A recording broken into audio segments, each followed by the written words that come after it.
All right. Oh, let's go. All right. Hip her to the hopper and you just don't stop her. Right. Right. Remember that? Hip her to the hopper and you just don't stop her.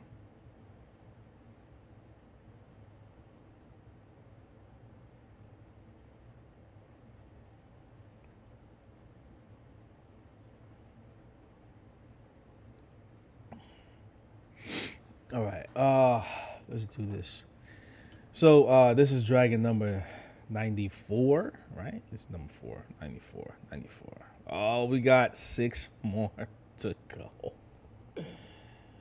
Oh man.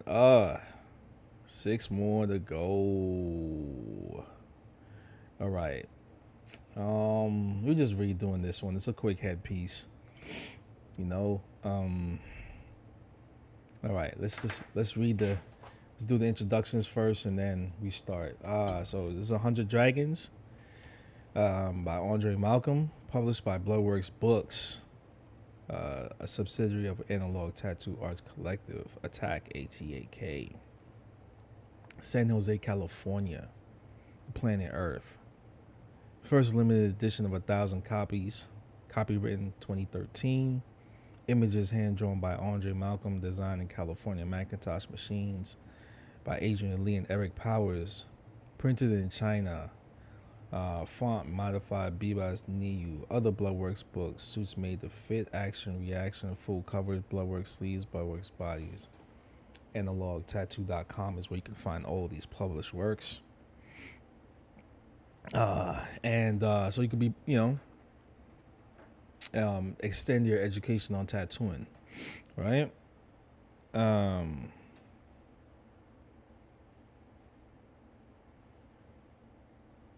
wow, that's how they do trees.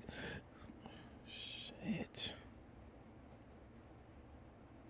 I was just watching this video how they prune Christmas trees. That's wild.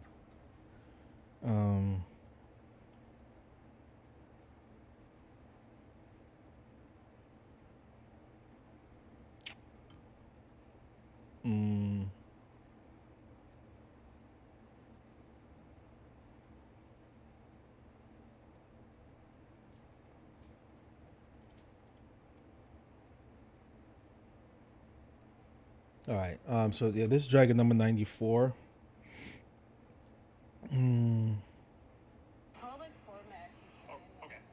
Right. My bad.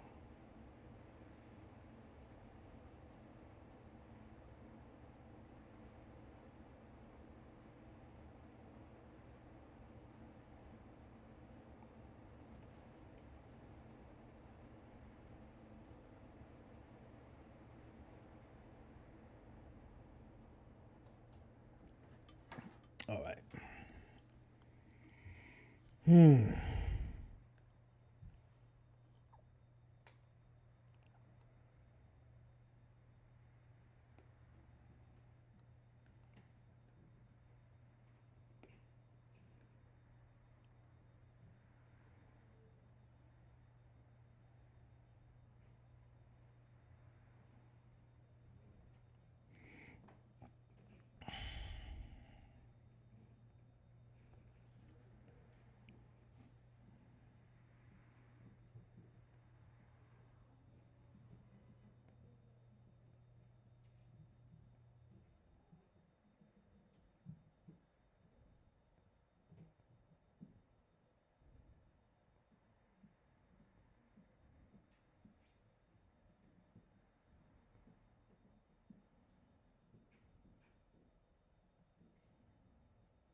All right. So it's just a little refinement.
BX, yo, BX, what's good? BX Crumb Snatcher, how you doing, man? How was the weekend?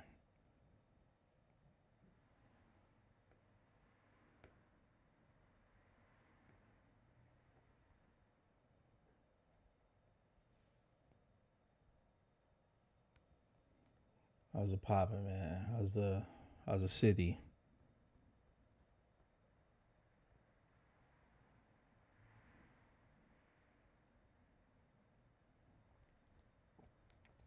Yeah, man. Oh, thank you, man. Thank you. Appreciate that.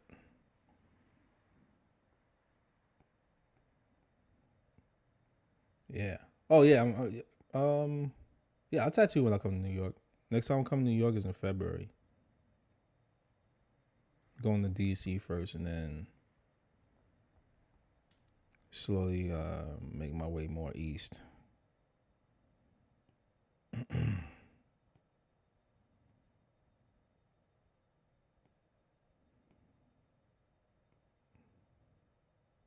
Text me what you want to get.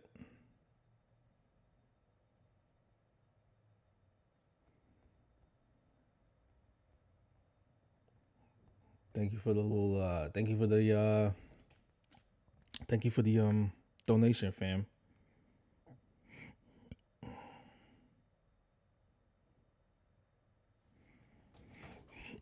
Yo, that was madness, man. That's Yo, didn't I tell you this was gonna happen? Didn't I tell? All right, yeah, that was crazy. That lady, when we set her on fire, she was a lot. Yo, I seen another video. She was standing up. Like I think she was in so much shock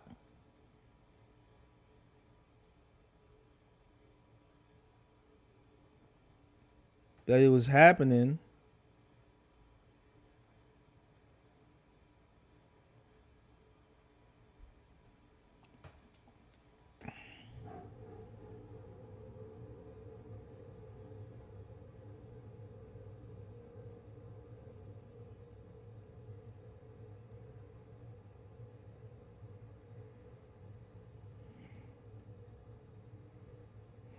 Look, man, I said it before. You know, you know, like what's that man? Homie was not right in the head, but that's just from that's from racial marketing, man. He feel like he probably feels like he's doing. That's from religious marketing, you know, religious racial marketing, you know.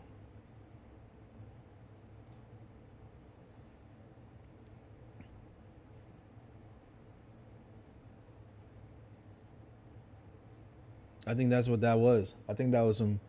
I think that. I think that like. If you know the history of South America, you know, and who colonized that place, that's it. That's what he's living off of. He's thinking he's doing God's work. That dude's gonna be on some. I'm on some religious. Blase blah. I'm telling you.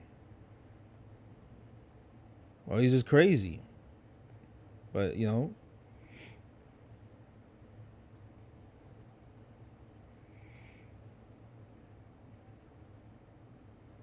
Like I said, man, that is wild. Yo, that's the first time that's ever happened in New York. I don't think that's ever happened in New York ever before in my life.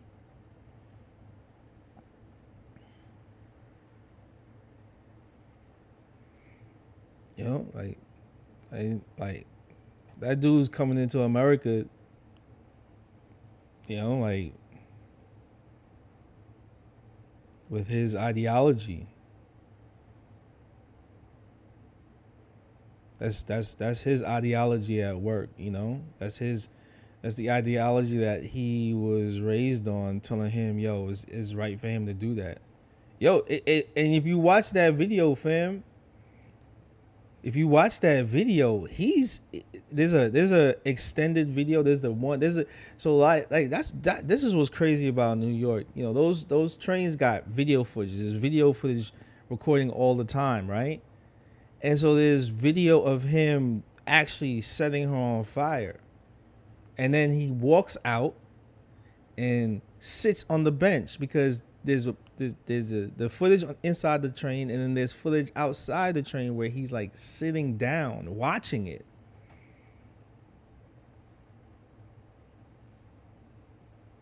So the extent, like, by him doing that, that's him looking at his handiwork. You know, most dudes are just most maniacs would just flee the scene, right? Well, nah, he's looking at what he's doing, and the cop. You see the cop walk by him because the cop is probably thinking he's the last person that's whoever did it left, or that person might have set themselves on fire. So the cop don't know what's going on. He gets there and whatever, right? So now you know the system isn't really fully connected, right? The train system isn't really fully connected, because if the cop knew, if it was fully connected, the cop would know that guy right there sat down and did it, because you would know that the train surveillance system is connected to every. You know what I mean? Like, and there's somebody on dispatch. There's a person at each station saying, "Hey, there's somebody. That's the guy right there sitting down." See what I'm saying? So it's not connected. Fact. See? Yeah, it's not connected, yo. It's not fully connected. So there's a glitch in the system. The system's not really. So you could commit a crime and still get away, because guess what? They don't even have enough people working each station. Right? That's what tells me that you got a window to get out, get to do something and get out. That's all it is. That's it. They're gonna have to hire somebody to be at each station to monitor each camera, right? Because there's a camera. There should be a camera. There should be cameras on every station, but the footage that you're watching is a guy on a cell phone. There's a cell phone footage that's outside the camera, outside the train, and there's actual train footage. Lady lost her life, man. Black. I think it was. They saying it's a black woman.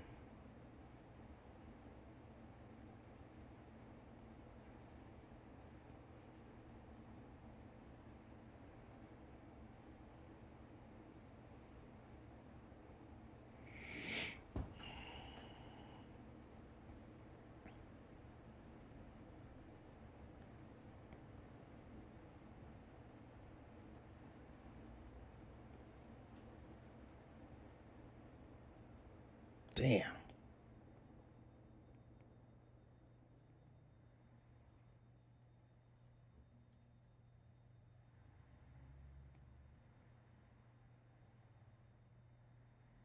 What a way to go.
I don't know, man. I don't know. Like, that shit's sad.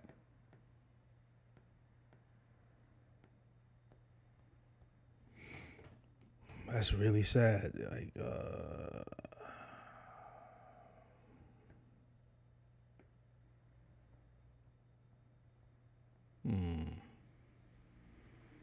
yeah. So as you can see, like you know,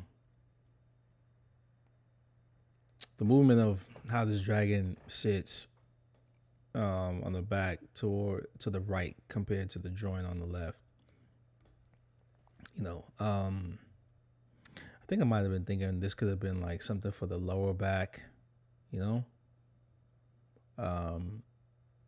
think the one thing I will do in the book is, what the dragon looks like on the right, and then what the dragon looks like on the left, like the updated version and then the previous version.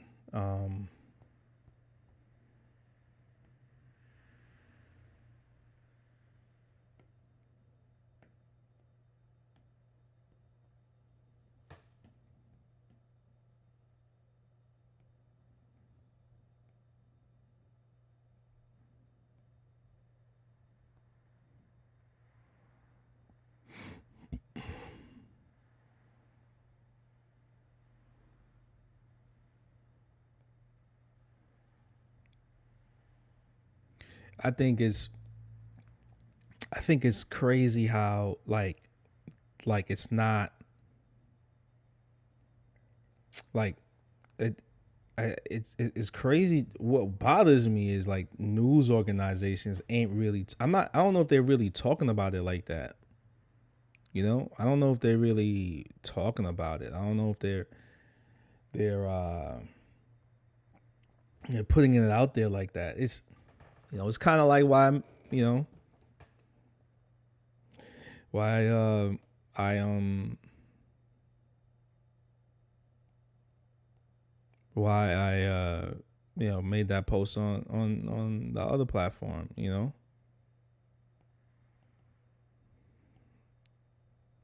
because I think like these organizations is like they kind of like tell people when to be upset and when not to be upset.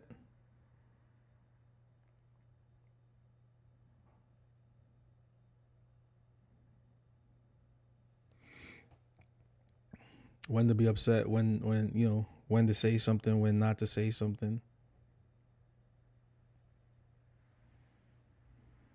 It's kind of like when people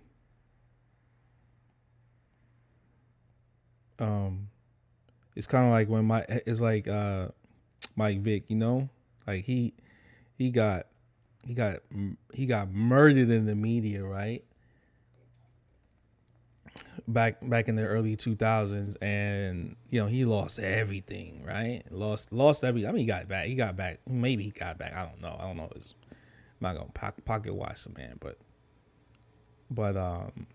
yeah, I don't think he fully, he's always gonna be looked at like as this person that did this to a helpless dog, right? They're gonna say he did it, but he didn't even live there. He owned it as his brother lived there, right? And not saying his brother should be getting, but the media had people looking in the direction that they want them to look, right? Right, and that's it. And I think that's and it's happening now, man. I see it happening with Elon Musk. I feel bad for Elon Musk, Elon, I'm sorry, I feel I see how they trying to paint like, oh, you're the is this rhetoric being pushed out there like, oh, he's the real president, Trump isn't, and the meme machine is like really hard on it right now, like the AI generated images and all this stuff like that, it's crazy how that works, right? And then because no matter what they do, it's like the dude's gonna win, he's winning in their eyes, like when somebody is winning when they come at you that hard,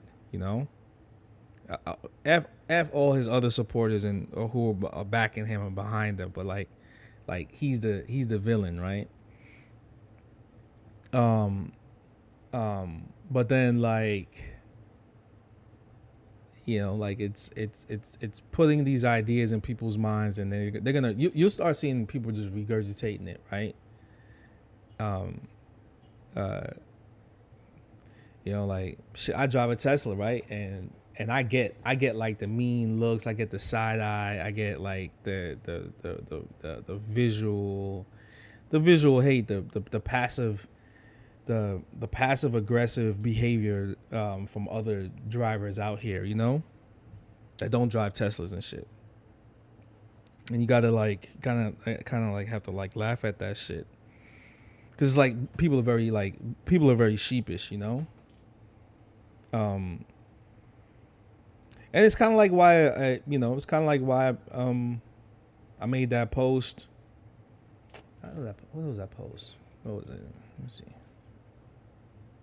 What was the post about? I'm not gonna repeat verbatim what this person said, but I will play the audio and the video.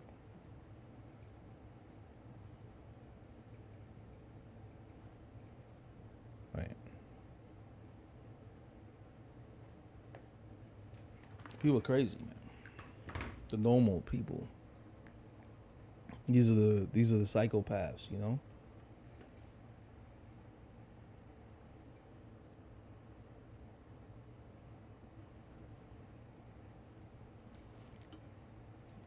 Why is it not coming through?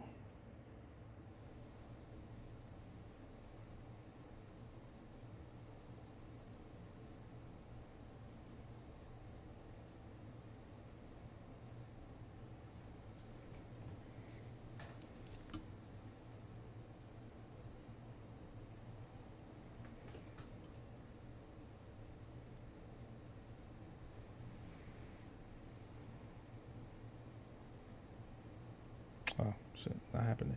I think I did something wrong. I'll come back at it. I'll come back. What's up?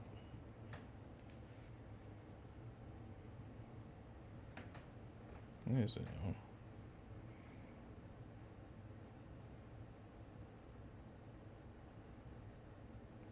Yeah, like very sheepish people, man.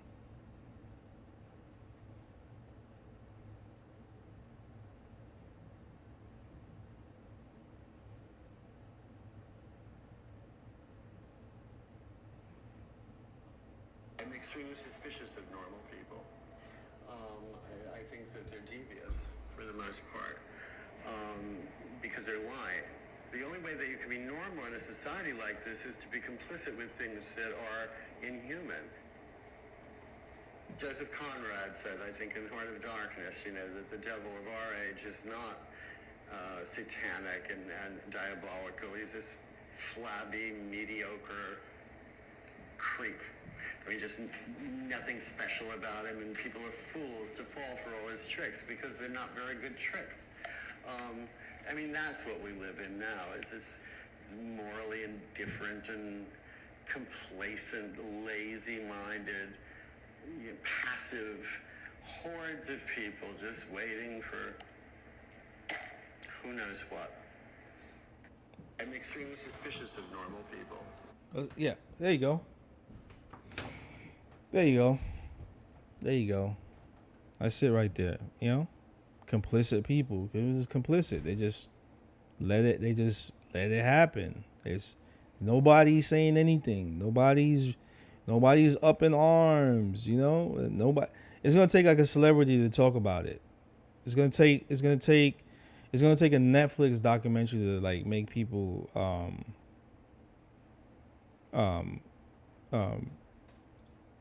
basically it's gonna take a Netflix documentary to make people get off the couch and say something, right? You know, that's it.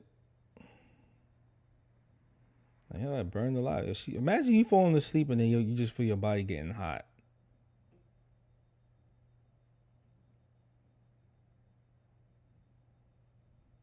That's it.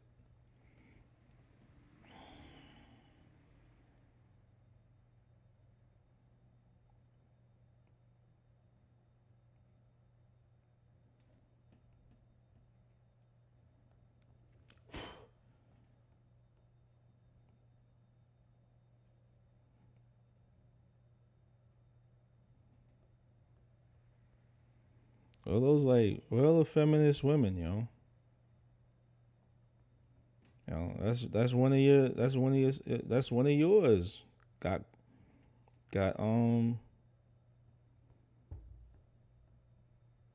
roasted on a New York subway.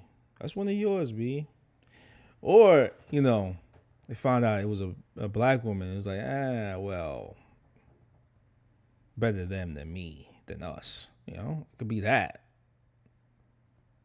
You know.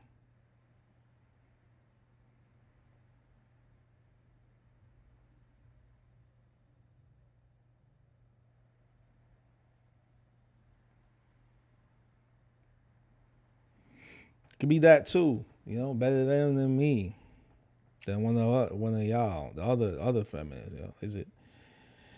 Because then it's like, you know, here go Dre on this shit again. Wait, I'm just saying, man. I'm just saying, Let's just think about this, man. Let's think about like what I've been sold my whole life. I'm sold one thing and I have to act a certain fucking way, right? I have to treat people with respect. I have to conduct. I'm not acting. I have to conduct myself a certain way in society, right? Since I was a little kid, I've been beaten in the head about, yo, Dre, you gotta be like this. You can't do this. You can't do that. You have to be like this, respectful, speak well, treat this person with respect. Yo, turn the other cheek. All of this, all of that, right? Right? And then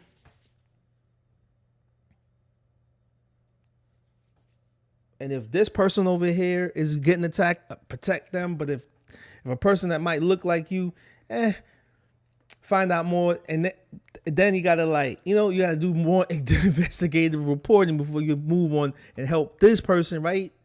And so now it's like, you wake up out of this world, and you just say you wake up out of this dream, right? And you just realize like, oh, this is what NEUE must have felt like.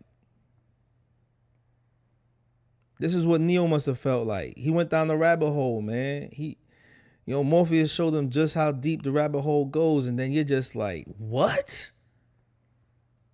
Right? You just like, and then you just like, yo, can you put me back in?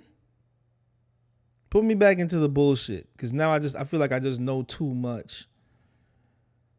I know too much now, yo. It's not kumbaya, right? It's not. There's no kumbaya. There's no love.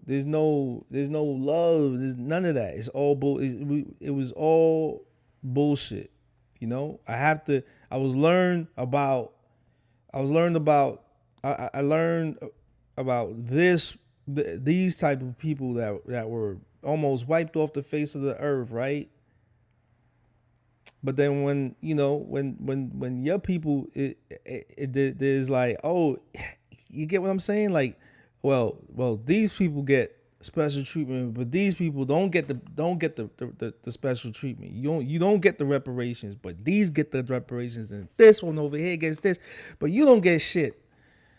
It's like, that's the dream. That's the shit that like, and you think it's gonna come one day where like, oh, everything is gonna be all right. Honky dory, kumbaya, you can make a living for yourself. Everything is cool. And when you talk like this, you're complaining. It's like, word? Now I'm complaining. So it's like, there's this dismissive treatment, right? But like I said, man, it's like, you wake up out of the matrix and you realize this shit is, you wake up one day and you're just like, I can't take this no more, man. I can't sleep. This shit is affecting my sleep. This shit is affecting my marriage. It affected one marriage, and now it can affect the second marriage. It's all this shit that like you've been told you gotta be like this, and then guess what? It don't mean shit in the end, because guess what?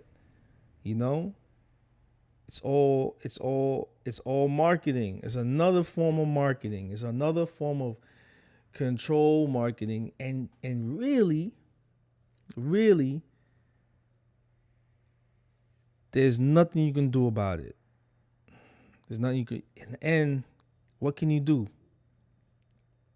What can you do? Tell me the answer. Because I tried, B. I put myself out online and said shit a lot of times. And you think, people talk that shit like, oh, they on that. And it's like, nah, you not on anything, man. You the problem just like that.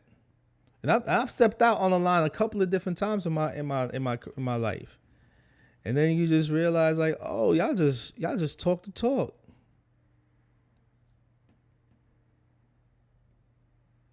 You talk the talk, man, but you're not with it. And it's compliance. Everybody else is complaining, but then when you say the truth about what everybody else is thinking, you seem like it's only him. It's not us. It's not us. It's not us, boss. We're happy we're happy over here.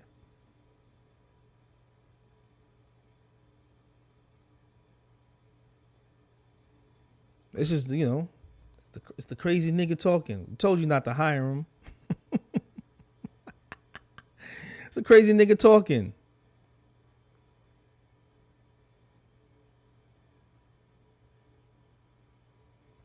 So I don't respect that shit, man.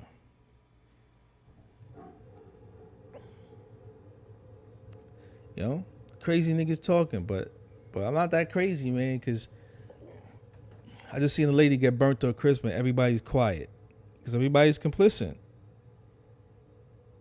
Unless it's not happening to them or somebody in their family, if it's not happening to their dog or their cat, yo, when some tragic shit like that happens, and when it's like some weird low key racial shit, you know what I noticed? You know what I've noticed, and being in watching social media, you can look up like what's trending. Like when something happens to like some type of all right, let's just say when something happens to a black person, trending videos of cats and dogs go up. That the trend of cat and dog videos go up because people go, oh, I'm just gonna watch a cat and dog video.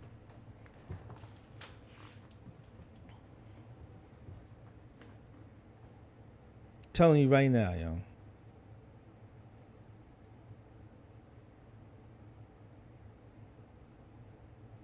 Or couples with goofy relationships, where it goes up. I'm telling you.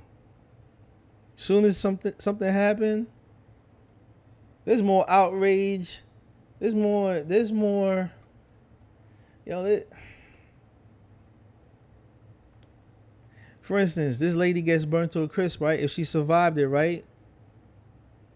Does she have medical insurance?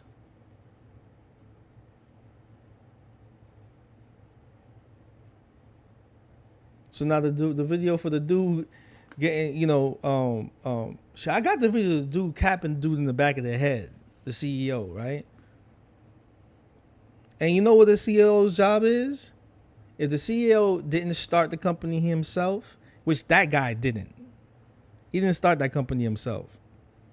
A board elected him. And that's his job. If you were a CEO, if you didn't start that company yourself, that's your job. Your job is to take a bullet. If you were a CEO of a company that you didn't start, that's your job. Secretly, your job is to take a bullet for everybody that's part of the board.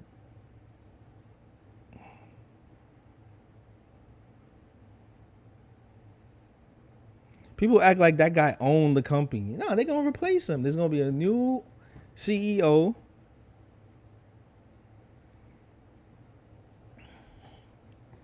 That's his job, is to take the bullet.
Ah.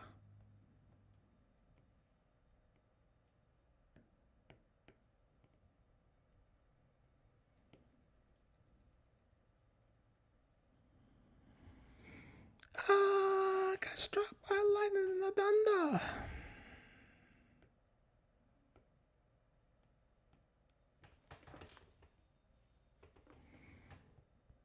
Mm-hmm.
Ah, what's wrong with me right now? Okay, all right. This is going by quick, really quick. We're gonna fly through this one today. Hey.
Yo, BX, yo, chill, man. I ain't trying to.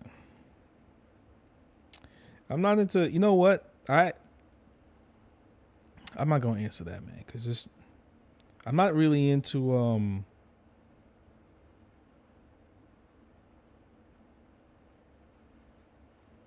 not really into. Let's say. I'm not into that. Starting beefs and stuff. I'm not. You know. Nah. I'm more into, resolving shit. Controversy shit I don't really care for it, man. People aren't really there in the head for it.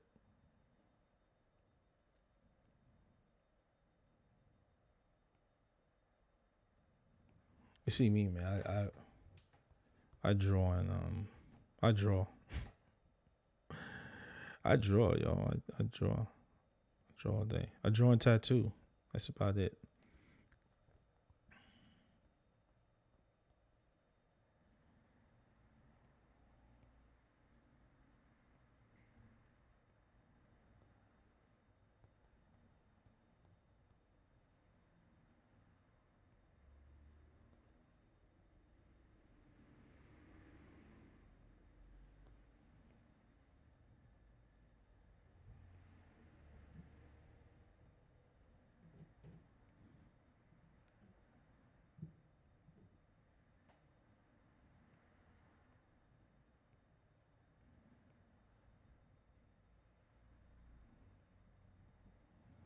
Yo, you know who I got beef with? Funk Flex, man. Yo, shut up. Funk Master Flex, shut up, man. That's who I got problem with. Like the 80s and the 90s are over with, man. Yo, Biggie is gone. I'm sorry. I'm sorry that, like, that's the dude that, like, that was taken from us way too soon. I know what. I don't know what Biggie meant to you, because y'all are older than me, but I was 16, 17 when he died. You know what I'm saying? And yeah, it's like when Old Dirty Bastard passed away from me. You know what I'm saying? Like, yeah, trust me, bro. But honestly, look, there are people that live outside of New York that are from New York. They got careers, right? They got careers, and they had to move out of New York, right? And some moved to California. Let's just say that. That's my issue. There's some people moved to California. And they were around when that whole situation is going down. And you make it harder for the people that are from New York that don't have their friends out here, right? They don't have their friends out here from New York. So they out here just by themselves. And when they gotta, like, chop it up and talk to people and maybe conduct business, because some people from New York work for themselves. They don't have they might have started their own business, their own side business, and now they got to do business with people from here, the black people that are from here, from that were around back then, and you make it hard for us. So shut up, man. Shut up. Not all of us. Nobody cares like that, man. But no, people care. People care. That's the thing. People care. And you, when you open your mouth and you talk about Biggie and Tupac and shit like that, it makes it hard. You cost people money.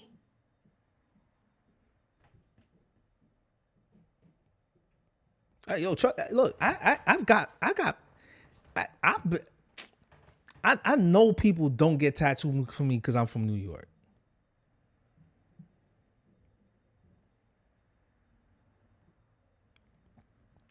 Fathers that go to my daughter's school, man, like as soon as I open up my mouth, oh, you from New York, word? And they kind of do the passive aggressive shit, and then they don't even talk to you no more. They just give you a little head nod and that's it. Don't want to. They're not gonna get tattooed. They'll go to somebody that's either white or Asian before they come to me. Plain it. That's how it is. So every time you open up your mouth, Funk Master Flex, you cost me money. I gotta work extra hard now to get my bills paid because you don't know how to shut up. Oh, I'm forever gonna talk about that. Shut up, man. Shut up. Shut up. There's people that still love pop. It's a West Coast thing now, man. You make it hard. You just shut the fuck up. Oh my God. Just shut up, man. Shut up. Shut up, Flex. Just shut up. Shut your fat mouth. Shut up. Shut up, man. It's bigger than that. You cost more than you earn.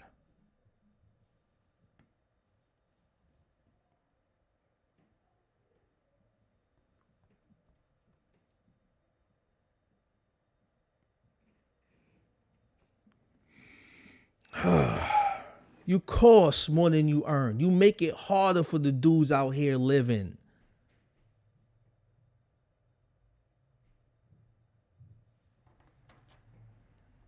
God damn, man.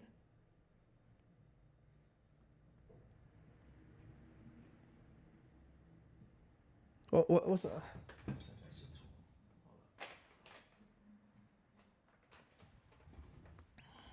49 minutes or some shit. Maybe it's that.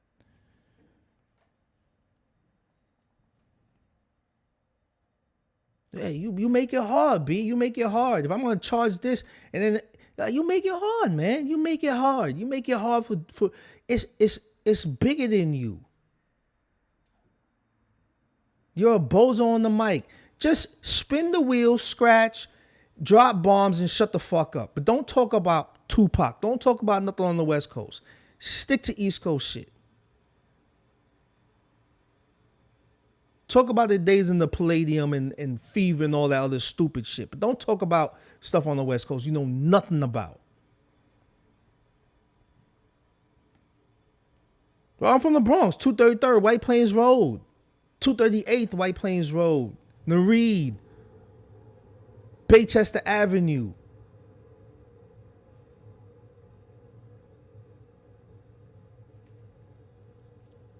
White Plains Road, Gun Hill Road, Webster Avenue, Bronx BBQs, the Bronx Zoo, Meshulah Parkway, Fordham Road. All that shit. Grand Concourse. What? The Goat Club, the Golden Lady. All of that, all the crazy shit that people could talk about in the Bronx. Yeah. Co-op City, the Valley. What are you gonna say? Now I live in Northern California where Pac was living at one point. And you make it harder for dudes like me that's out here.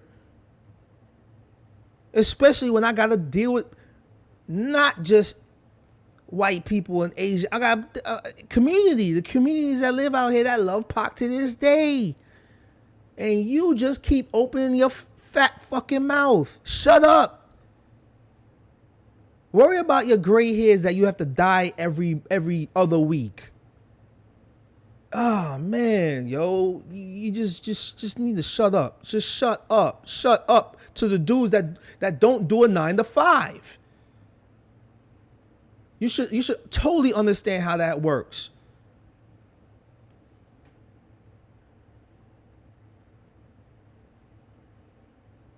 There's business out here, and whenever you talk about that shit, that dudes are our age range, within the 45-year-old mark to let's say 40 years old, all the way to 60 something. Shut the fuck up. Shut up. Worry about fucking Drake. Oh God, man. Matter of fact, don't beef with there's Drake lovers out here too. Just don't talk about. Just talk about your. Get me tight right now, man. I'm at this birthday party, man, and I didn't want to say I was at this birthday party, man, and it was all the dads there, you know. You know, his dad's there. His dad, the father's in there. These are married men. This is the thing too. These are married men. They got responsibilities too, right? And we you know, the school that my daughter goes to isn't a cheap. I pay. I have to. Matter of fact, see, this is my shit. I have to pay to send my daughter to school, man.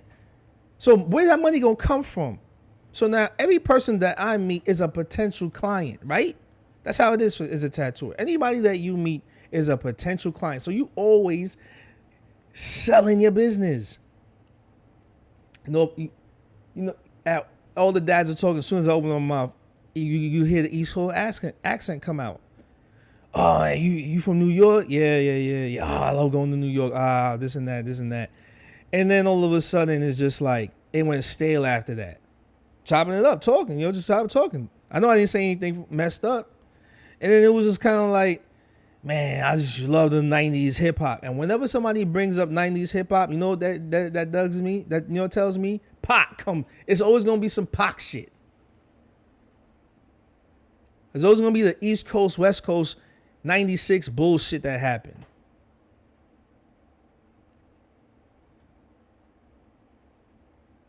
Crickets, B. One time I'm getting my a shape up. I'm bald, by the way. One time I'm getting the shape up, and Flex, the barber brings up Funk Master. Hey, what's up with this dude, Funk Master Flex? I'm like, oh, what'd he do? Oh, he's talking about Pac, how he lied. I'm like, oh, did he? So now I go listen to that shit, and I'm just saying to myself, like, oh, that's why there was just static. Cause it's this dumb doofy dude. Flex, Flex, you're goofy. Just shut up. You affect people, man. You affect people outside of New York. That's from New York. What about the dudes that live in Atlanta or LA or Florida or Texas?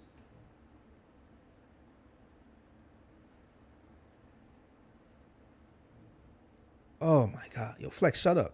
Just shut up. Please just shut up. Keep your mouth shut.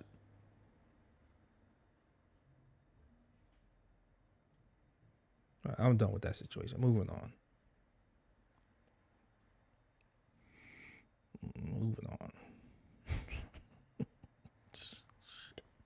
Once a month, I'm gonna talk about this shit though. I'm gonna talk about it once a month though.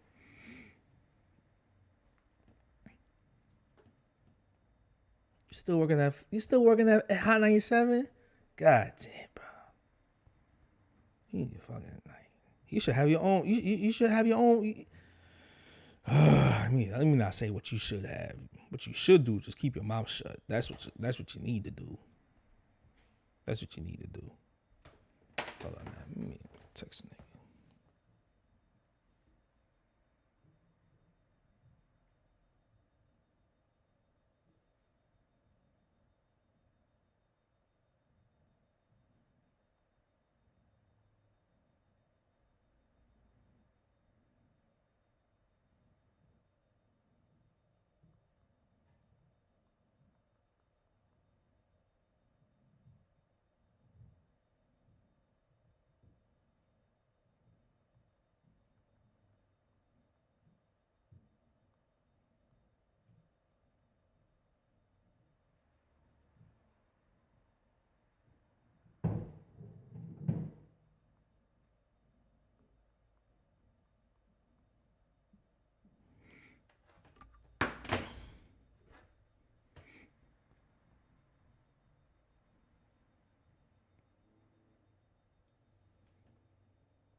Ashley Thomas, how's it going?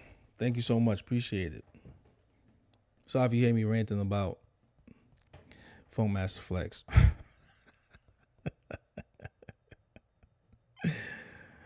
How's it going, Ashley? How's the holidays treating you? Any holiday shopping today? How about my wife? A gift.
I charge my iPad?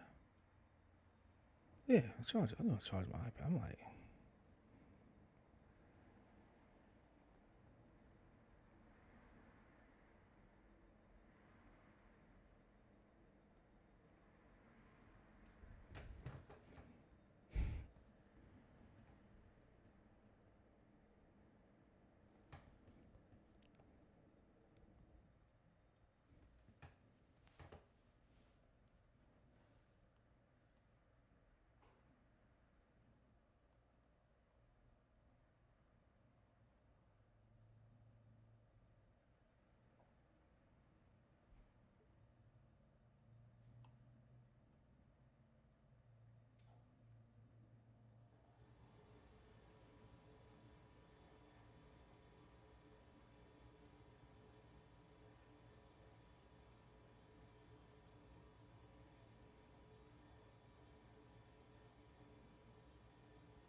shit, my nigga's sick, yo. Oh man.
My bad.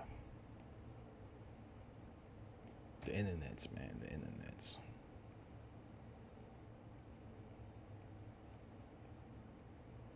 Internets. Internets. Internets.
Man, tatted up Holly crazy, yo.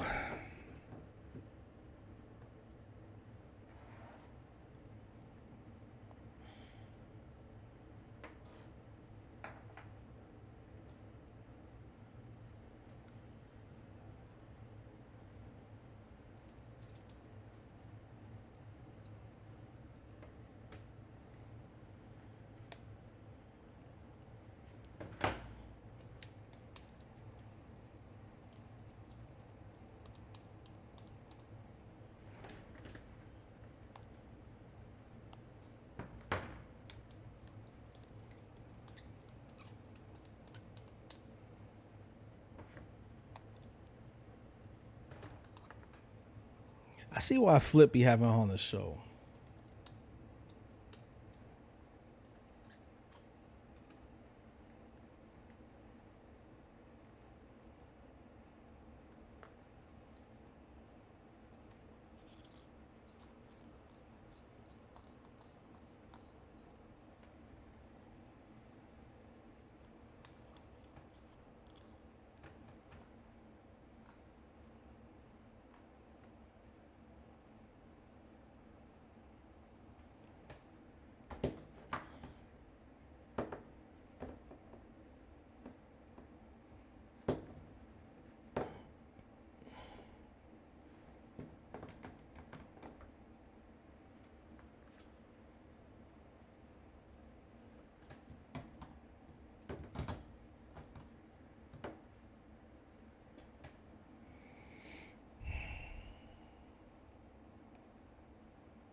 And then I gotta say, what I was saying before is growing up to believe and be a certain way is like, act a certain way. Like, oh, all right, yeah, that's.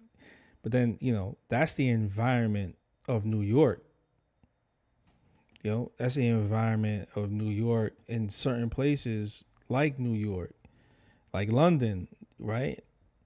Even though there's like, it's class based but there's some places where everybody live together. There's some places that it's like little pocket, call them in comic book pocket dimensions, right?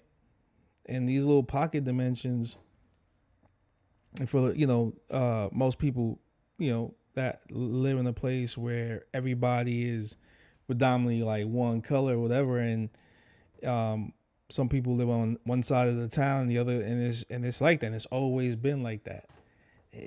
In my mind, I'm conditioned to be like, yo, well, my neighbor was, from Jamaica, but the neighbor next to me was Puerto Rican. So on one floor, if you live in a building, you still had people that were white that lived there, right? That just didn't afford to move. They didn't move. They stayed there, right? So there's kids that was white. There's kids that there was Chinese, right? There was kids that were Puerto Rican. There's kids that were all living in one building. Everybody playing together. Everybody kind of, the adults maybe not really, but it was the kids that were like, that had to figure out how to like move with each other. Because like this one kid might be playing a game. It was always sports. Sports brought everybody together in a certain way. And you talk about sports, and then what grew out of sports or came after sports was video games. This one kid might have had a Nintendo. Another kid might have had Genesis. My boy Derwin had all the systems. How he afford that? Oh, well, his dad had a business. And so, like you're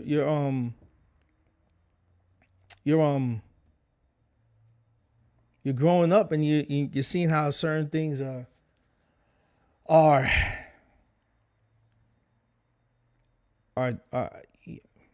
you are living in a neighborhood that's a certain way. Your school's like that too. Not really fully segregated. Not really fully like, oh, it's like this. It's like, nah, it's not like that.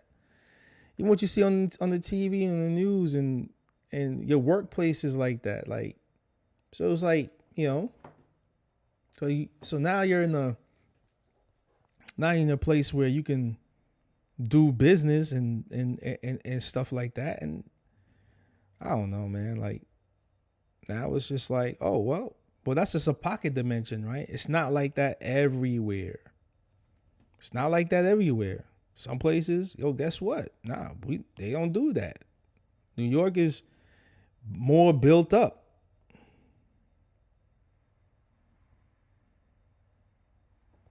New York is just more built up.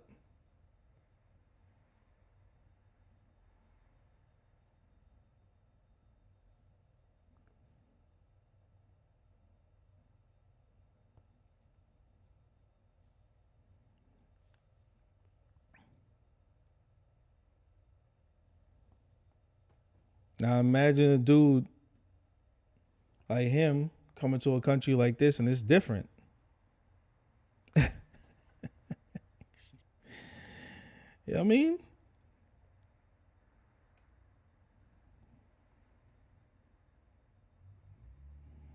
Imagine a guy like him coming here. He's probably thinking like, whoa, this is crazy.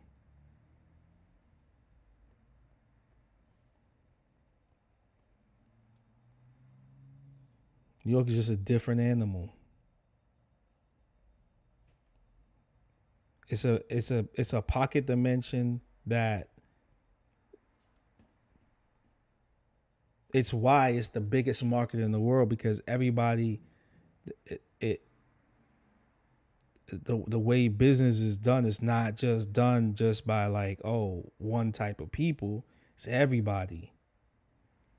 It's the reason why hip hop was formed. You know?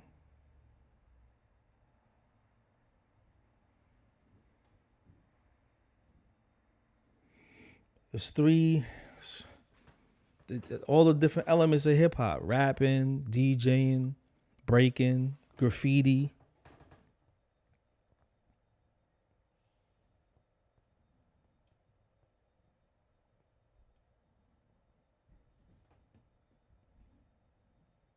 And to have true hip hop, it has to be black people there. It has to.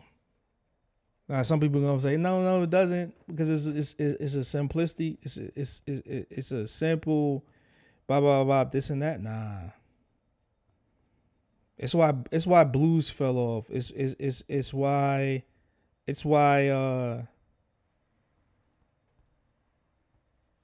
everything, like any kind of music, any kind of like genre that black people started fucking doing, and everybody in the dominant society like takes it over, it falls short after a while. Why? Because the black element ain't there. Gets chopped out. Then it becomes mediocre. Then it just becomes complacent, right? Everybody just looks regular. It starts to, you can just package it and put it in Forever 21 and all the other stuff that kids go to buy clothes. You know what I mean?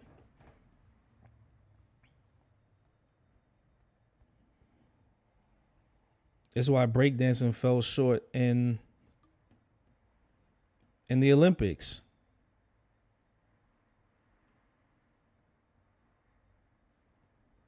I don't know. If hip hop is 50 years old and I'm 45, and my true consciousness of it started happening when I was like 7 years old, 5 or 6, or 6. You know what I mean? I had to chill with the black kids, right? Because I'm black. I live in Fordham Road in the Bronx. Back then it was back then hip hop was considered the Moreno style, right?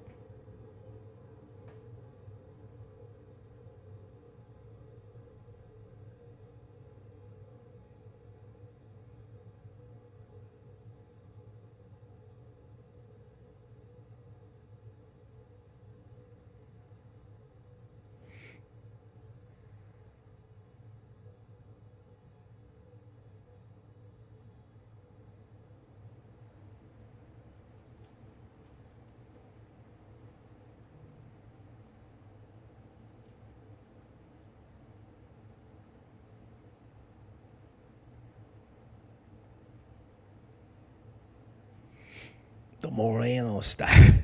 Moreno, really? Word? I was like, wow, y'all just call me black? The black style? And then when the dudes, started making money off of it, right?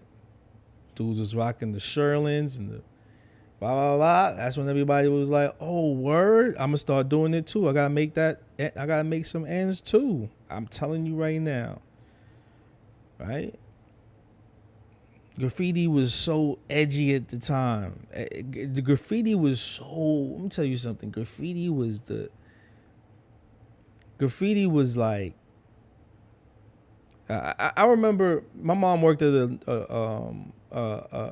real estate law firm. And this older gentleman, I saw him years later, man, and he said graffiti made him a lot of money because it helped drop the population. It helped drop the value of a location faster than anything else, because all you needed to do is just have the graffiti artists come in and destroy the side of a building with tags and stuff like that.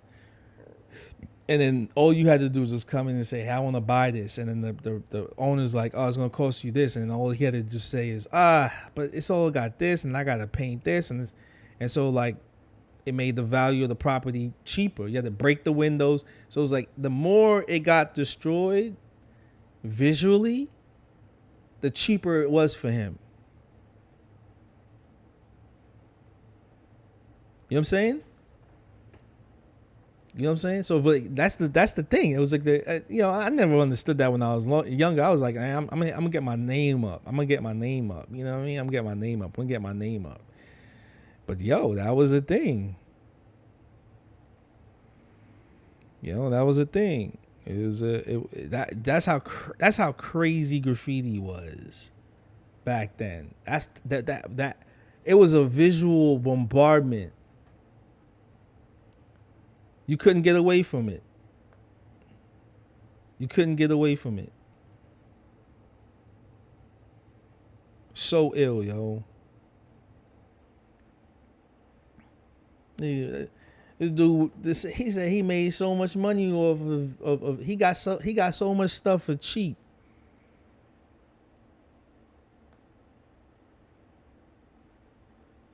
I met him when I was a little kid, I didn't really think anything of it. And then years down the line, I had like, he came to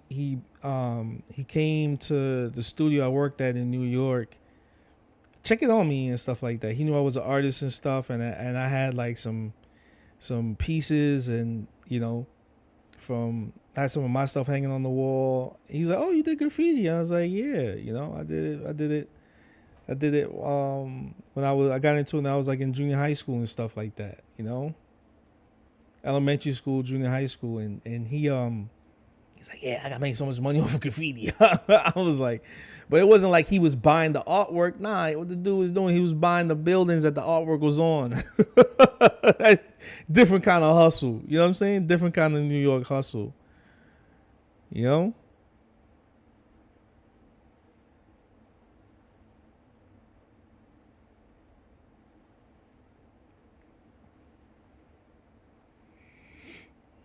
Came in, just got that shit cheap for cheap,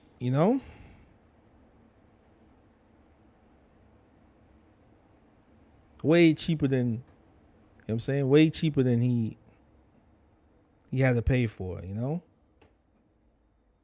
let's say just next to nothing. And that was it, but I just remember how graffiti was for me when I like really noticed it, like I saw Wayne and the COD crew, and Wayne Reese. That was in my neighborhood, White Plains Road, 233rd White Plains Road, and I was like, yo, this is it. This is what I want to do. I just want to do this.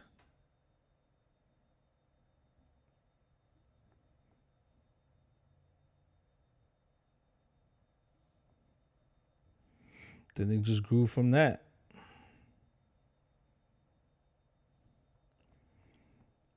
Then I was like, oh, I want to mix graffiti with comic books, with Spider-Man, whoever's in New York and they're fighting, there should be some graffiti on the walls and stuff like that, right?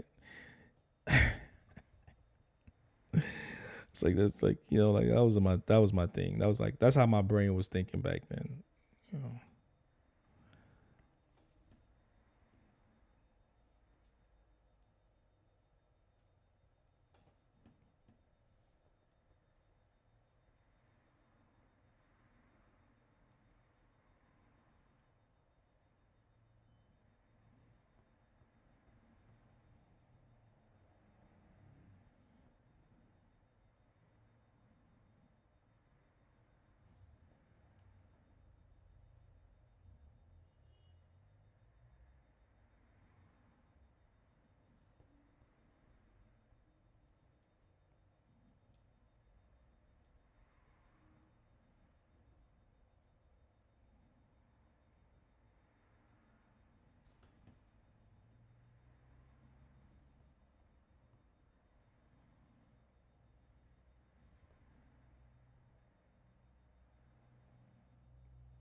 Yo, Brandon, was good? Good afternoon.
Come clean. Thank you for the Cash App.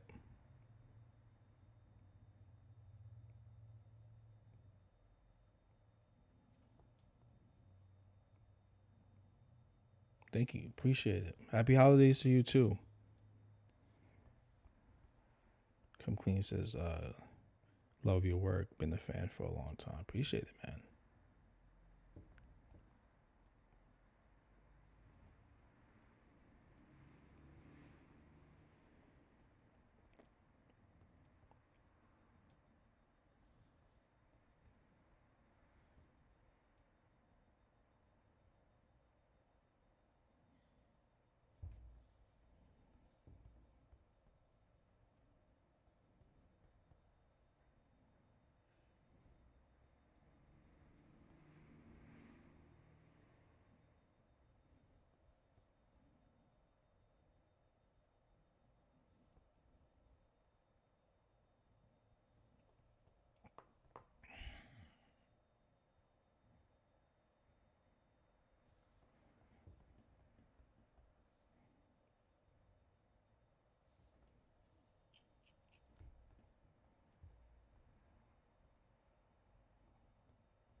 Oops.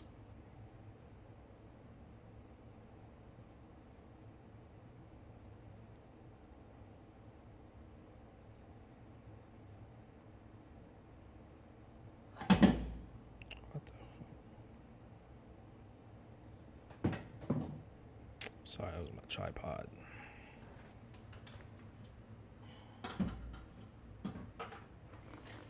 I want to throw it away, but I don't think I need. Wait. Oh. I might not have to. I got another one, B. I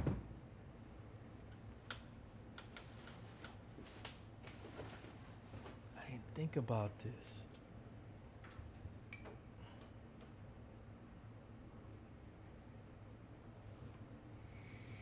I gotta find that joint.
My boy E says, yo, I colored something on Thanksgiving. I'm gonna send it to you in a few just to show you I can still whoop your ass with that marker.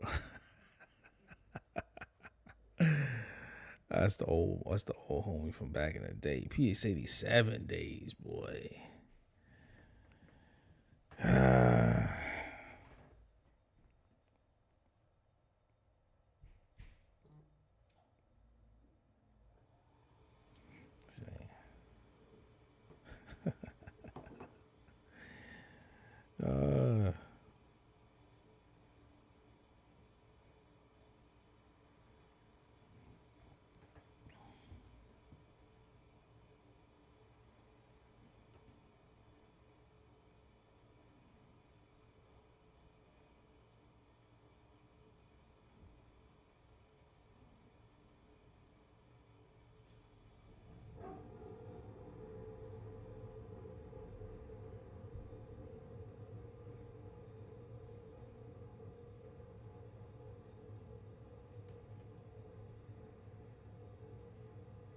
Also, I colored a few things with my son a few years ago. I haven't touched a marker in almost 20 years, but I still got it. Nice. See? Well, keep the art, man. Keep the art alive, man. Even if you do a little bit, man, just keep doing it.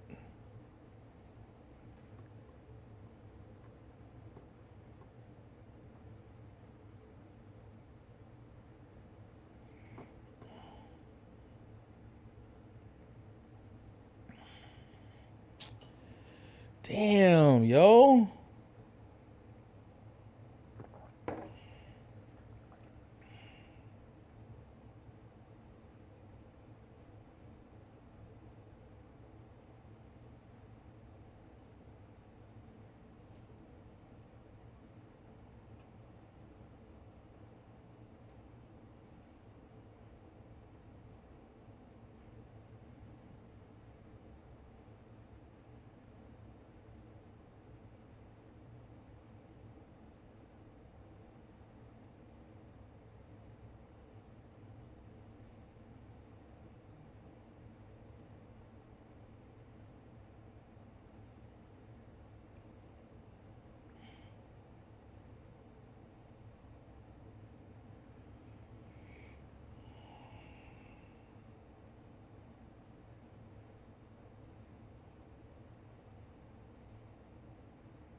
There you go.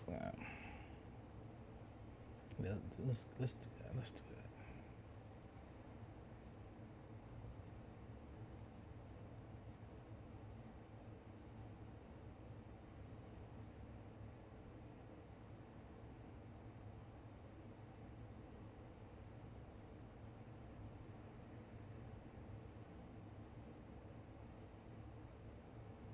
There you go.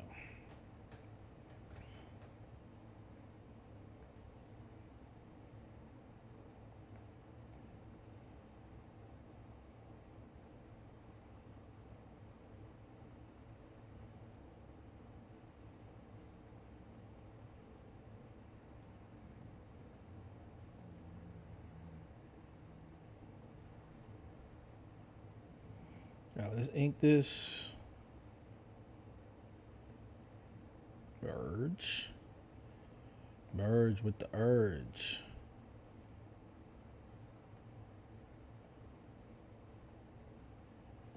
Excuse me.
Simple. Let's just keep it simple.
All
right.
I see. Really quick one.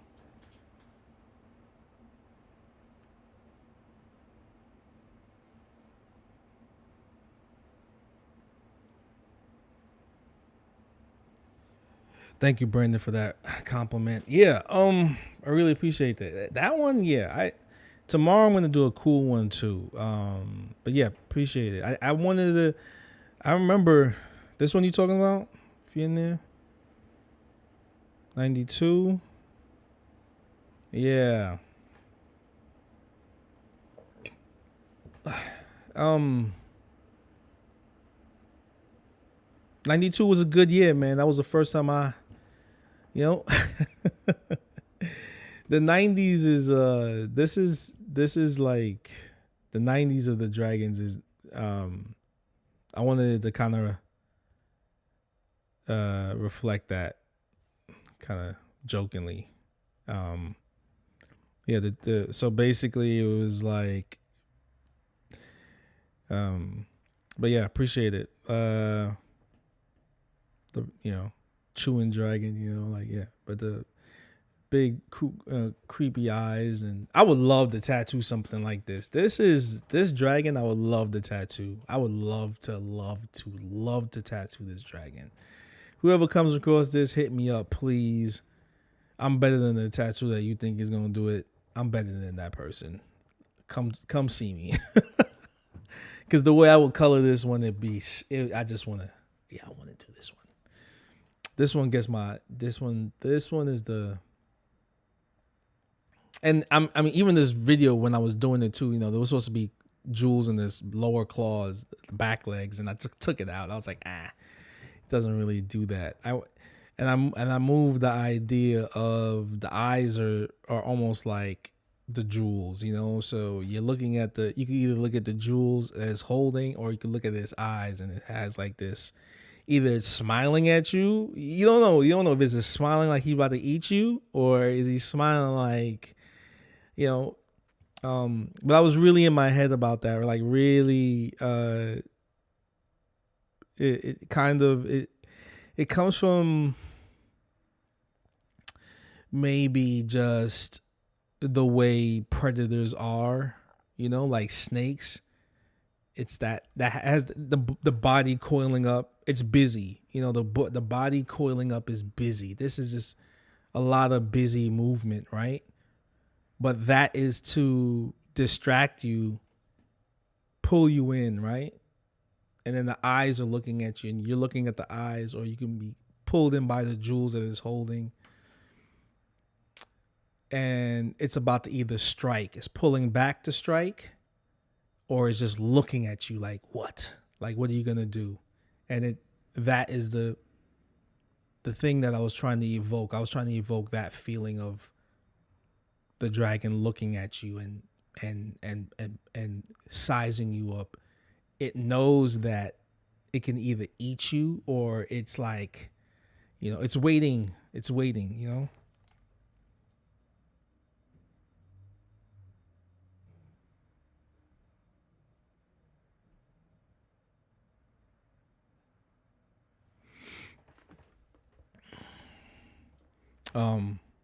So that was like a special one. It's a special one. But yeah, I want to tattoo something like that so bad. There's different movements I did for that one too,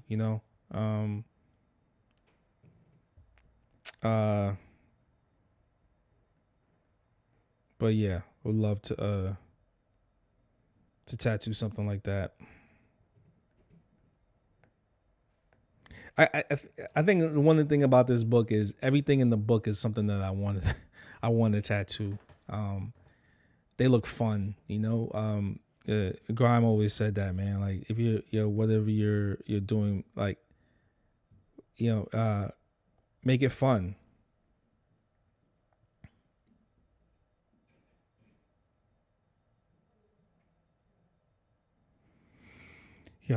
But then, Grime is like on a different level of expertise. I think he's been doing it way longer than me, and has a plethora of techniques under his belt.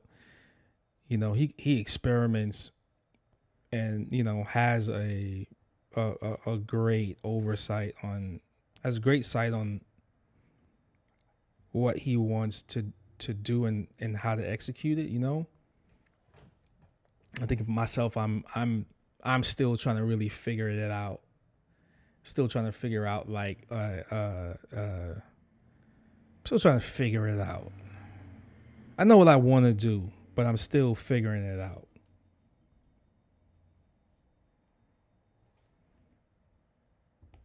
Maybe I am experimenting, maybe I am experimenting in my own way, but it's just,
All right.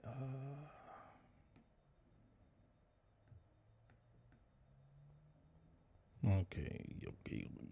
Okay.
Brandon says, wait, my bad, Brandon, my bad. I don't have my computer in front of me. I just have my phone, and I'm jumping through my phone while I'm drawing and chatting. My bad.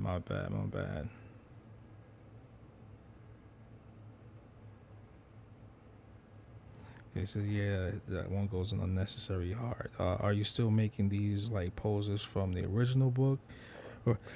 Or have you been just winging it for the last few? No, I'm keeping it from the original. I'm changing up all the poses from the original. So, like, this is from the original. The last, all of them are from the original book. It's some I really changed, like back leg area movements. It's just, or the arms in general. Like, maybe this is better. But to the part, like, basically everything is every dragon that you see is from the original, but just really updated.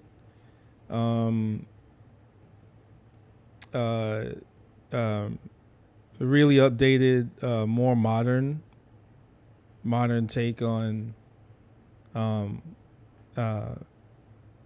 my hand style. I would say, like, what I've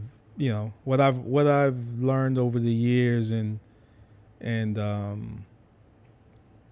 yeah, just updating the information, kind of like I was saying before, like why I'm inspired by like my wife's medical books, and everything is updated monthly. There's a medical journal, but then medical books that they use through college are always updated. It's not the same thing. And I respect that. I respect it. It's almost like, well, cell phones are the same thing. Cell phones are not the same from the beginning of when smartphones came out. Remember, it was cell phones. Now they're smartphones. Well, why are they smartphones? Well, they do more. They're better data collecting devices, and so I think by doing what I'm doing, sets that up for just to put out that information, put it out and make it fresh. So like the next one after this is the Phoenix, right? The Phoenix chapter. And I said I was going to be 100 Phoenixes. Then after that, then it's 100 snakes, and then after that, it goes down to the zodiac.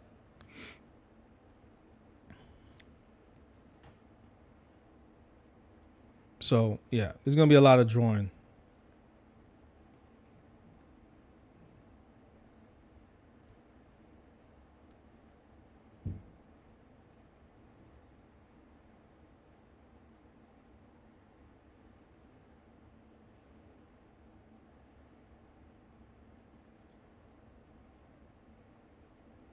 Brandon, folks, yeah, you're listening, is a long-time supporter of the channel, always comes through.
Okay, there we go.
Sick, I'm sure. Brandon also says, sick, I'm sure I will be your trip to go through the two books side by side and see what's changed and also what's from the past still looks like the current style. William was always, man.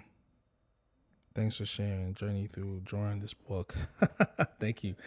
Yeah, I mean, that was the plan. You know, partly the plan was this. One part of the plan is to see what this book, what my style looks like from then till now. And then the other one is also you get to see the process of it. What you didn't get to see in the beginning when I was doing it in pencil and stuff like that. You know, I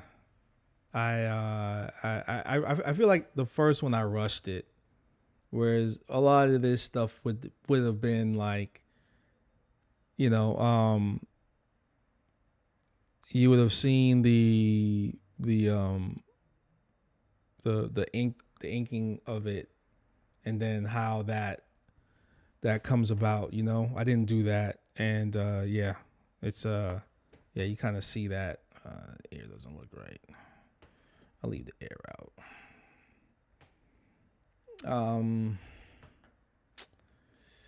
Yeah, folks. So this is it. This is Dragon number 94. Oops, sorry. Let's enlarge it.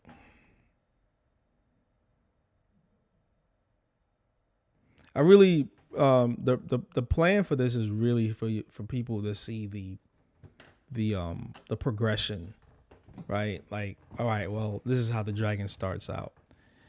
You know, it's a thumbnail and it just goes from there. I don't have to do a bunch of different thumbnails. I'm working off of the thumbnail that I originally did, or I'm working off of the silhouette that I originally did from either 1 through 100, right? And now I'm just tweaking movements and making it fit for the back. Like if you have the book right now and you're watching this, you can see like, all right, well, this is what 94 looks like without that, you know, you see what 94 originally looked like, right? And you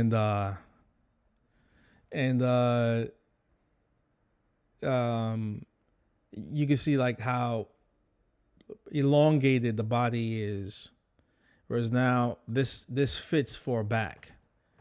You know, this fits for a back. And then, all right, well, what's it going to look like in the front? Well, all right, this, and this. There's so many options now that's open for this. You know, like I'm already, like as I'm looking at this, I'm like already thinking about what the front looks like, and then what the back, you know, what the lower back is going to look like. That's kind of like how my brain works, you know, even though that not everybody gets a back piece, but that's just what I learned in the last, you know, 20 something years of how I approach something. Well, this is the beginning steps. And then let's say later on the person comes back and they say, hey, all right, I want to do my lower back. I want to do what else can we do? All right, well, I can shrink this down to the size I need to shrink it down with the templates I have already measured out for them, and I just continue it. I continue just to design rocks, water, whatever it needs to be done. Connecting the rest of the body, the neck, the back of the neck. Sorry, putting the underbelly claw would be over here, or maybe it's just, this part of the dragon, and then everything else could be floral, and then rocks and water at the bottom with a koi fish jumping, or a whatever kappa, swimming and eating his cucumber. It could be anything, but in the sense, this is the beginnings of something greater.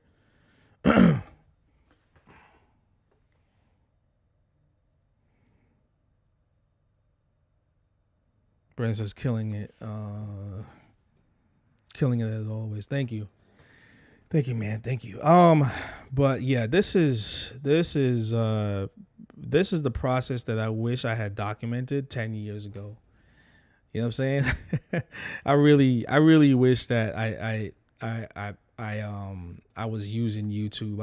I knew it was around, and I maybe have uploaded like 1 or 2 bullshit videos. It was like some drone footage in my own house. I let the drone fly in the house, but yeah, that was crazy to me. But anyway, it could have turned into something bigger. I just didn't take it fully serious because I just didn't know the possibilities, right? And yeah, well, this is something that like I wanted to share with this process, the process of doing this dragon, the book, and then having it fully documented. And I can't wait to do the interior cover and then the exterior, and yeah, I'm gonna have that done all on this channel and X. And also to show people like, yo, this is the work that goes into it. Like this is what you pay for. The book is this. This is what. Oh, it just doesn't appear magically out of nowhere, right? Well, each dragon. many hours I did on this. This is almost 3 hours of drawing. So a dragon like this could take almost like 3 hours to do, right? Non-stop. Maybe a bathroom break here and there, but I don't think I took a bathroom break not once, you know? So when people say, hey, well, you know, this works, this costs this, and you know, like how much is it gonna cost? Well, this is what it goes, this is what goes into it. If I didn't have to pay rent, you know, if I didn't have to pay rent, blah blah blah, cool, you know. I'd gladly move back to Jamaica and do and tattoo there and make it. But guess what? You're still somebody gonna still pay, and something like this ain't coming for cheap. And this is just a representation of what all tattooers go through. You know, like any kind of profession where it's a human making it, fine. That's what you're dealing with.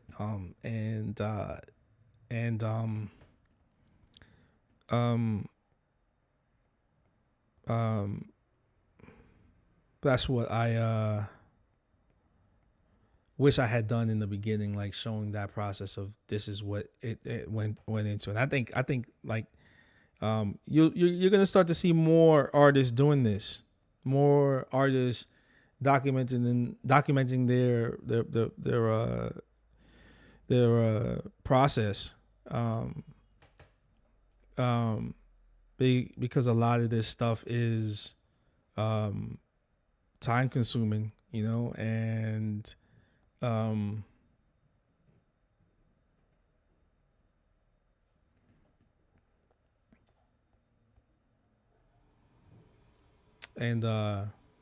yeah.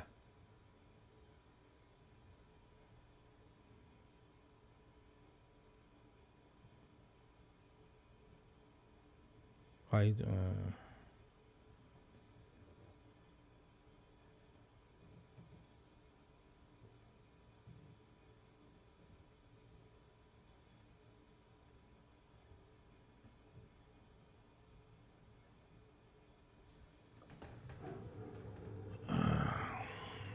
all right. Okay, folks. Thank you for watching this stream. I really appreciate it. Tomorrow is 90. Tomorrow is 95, and I got 5 more to go before the month is over. I should be done with them by then. Another frontal dragon tomorrow. Yeah. All right. I can't wait. This is 100 Dragons 2.0. And the book should drop in 2025. Happy holidays, Brandon. Happy holidays. Thank you for coming through. Ashley Thompson, thank you for coming through. I really appreciate it. Everybody that came through. Bronx. Thanks for coming through, bro. Appreciate it.